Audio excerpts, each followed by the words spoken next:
પાટણ શહેરના સિદ્ધિ સરોવરનો આખરે ઉદ્ધાર થાય તેવા ચક્રો ગતિમાન થયા છે. જોકે આજ રોજ તો તેનું પહેલું જ ડગલું છે, તો હજુ તો આ સૂચિત પ્રોજેક્ટને તેની અંતિમ મંજિલે પહોંચતા ખાસો સમય વીતી જશે, પરંતુ ઉદ્ધારના વિચાર બીજનું આરોપણ તેના ડિટેલ પ્રોજેક્ટ રિપોર્ટના સ્વરૂપમાં થયું છે. તો શહેરના જર્જરિત અને અસુવિધાઓ, ગંદકી, કચરો સહિતની અવ્યવસ્થાઓથી ભરપૂર આ પ્રાચીન સ્થાપત્યના ઉદ્ધાર માટે લાંબા સમયથી માંગ ઉઠી હતી, જેના ભાગરૂપે સરકારની અમૃત 2 યોજના અંતર્ગત પાટણના સિદ્ધિ સરોવરના સૌંદર્યકરણ માટે ₹4.20 કરોડનો ખર્ચ અંદાજીને કન્સલ્ટન્ટ એજન્સીએ તેનો DPR તૈયાર કરી પાટણ નગરપાલિકાના અધિકારી પદાધિકારીઓને નિરીક્ષણ માટે સુપ્રત કર્યો હતો.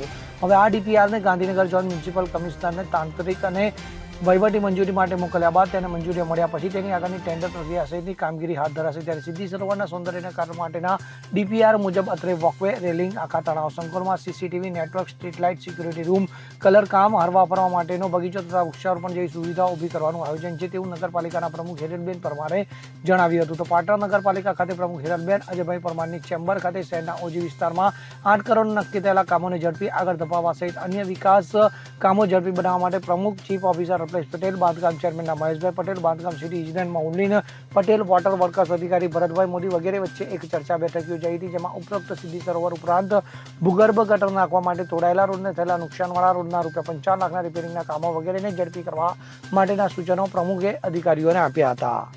Bureau report, CN24 news. હવે જુઓ દેશ દુનિયાની તમામ ખબરો તમારી આંગળીના ટેરવે.